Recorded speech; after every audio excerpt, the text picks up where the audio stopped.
When we have two terms in the denominator of a fraction, we're going to use something called the conjugate to rationalize it and get rid of the square root that's down there. The conjugate just means take your binomial, the two terms in the denominator, and change the sign in the middle. And so, for example, the conjugate of 7 plus the square root of 2 is going to be 7 minus the square root of 2. Only that sign in the middle has changed. Just like we did in the previous video where we rationalized by multiplying the top and bottom by the same thing, that same rule still applies. So we're going to multiply the top and bottom of this fraction by the same thing, because really that's just a 1, and multiplying by 1 does not change anything. So in the top, I need to take 3 and multiply it by 7 minus the square root of 2. I'm going to need to distribute to do that. 3 times 7 is 21, and then 3 times negative square root of 2 is negative 3 square root of 2. Think of that as like 3 times negative x. We can't really do any multiplication other than write them next to each other multiplied together. So 21 minus 3 square root of 2. For my denominator, I need to multiply these two pieces together. So I have two binomials I'm multiplying together. This is where you're going to need to do FOIL, or what I like to do instead is the box method. So off to the side, let's go ahead and do this multiplication. Now the conjugate part, as long as you're multiplying something by its conjugate, you could use your calculator to do this. Just use parentheses, make sure you type those things in carefully, and the way that conjugates work is we're going to have a lot of stuff cancel out. That's why we chose to multiply by the conjugate. So your calculator will get you the answer without decimals, but it only works if you're doing a conjugate. So feel free to use that to check it, or watch how the box method works to multiply this. So 7 and then square root of 2 is one of my terms, and then 7 minus the square root of 2 is my other term. So write those outside the box. And then I'm going to multiply rows and columns together. So 7 times 7 is 49. 7 times the square root of 2 is just 7 square root of 2. 7 times the negative square root of 2 is negative 7 square root of 2. So hopefully you can see what's about to happen. And then be careful on this last box. A lot of people want to put 0 because they're not sure how this works. Square root of 2 times negative square root of 2. The first thing I say is, well, the answer is going to be negative because it's a negative times a positive.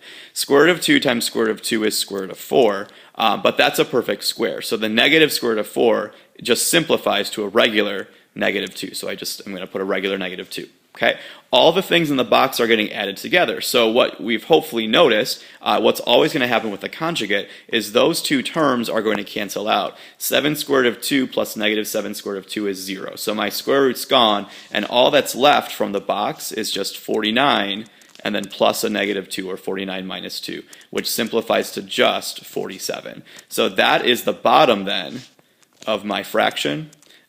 Notice the square root has been moved. It's still in the top, but the square root is no longer in the denominator of the fraction. So there's my simplified answer. A couple things to note and to check for when you're doing other problems. As we've always discussed, check that square root, see if that square root could be simplified. 2 cannot be, so that's fine. The other thing to check for is check all 3 of the non-square root numbers. So check all 3 of those numbers and see if all of those have a greatest common factor. They all have to have it. If 2 of them have it, that's fine, but in order to simplify it, they all need that same number. So in this case, there's nothing that all 3 of those terms have in common besides 1.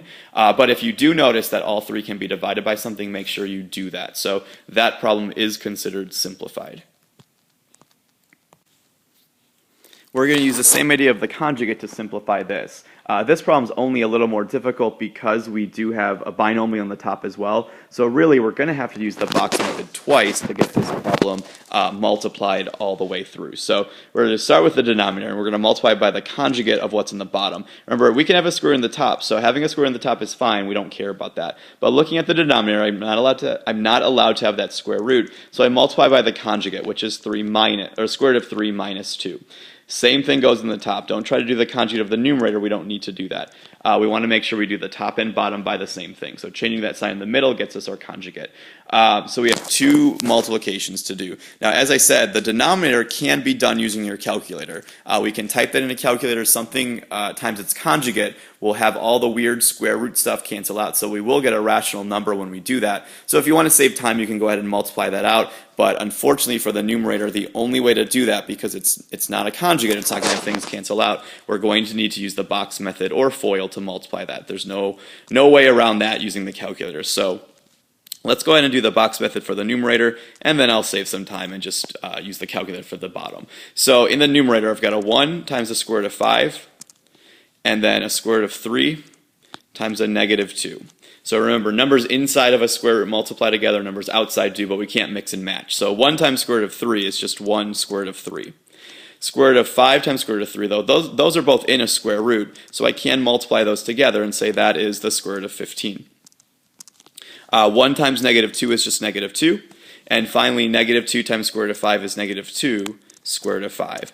All those numbers in there are going to be pulled out of the box and added together. There are no like terms. Like terms, as far as radicals go, would need the same number inside the square root. Since none of them have the same number inside the square root, there are no like terms in there. So my numerator is going to have 4 terms in it, which may look less simplified than the answer, but it's considered simplified because there will be no square root in the bottom. So I'm just going to write those out in order. So 1 square root of 3 plus square root of 15 minus a 2, and then minus 2 square root of 5 is the numerator.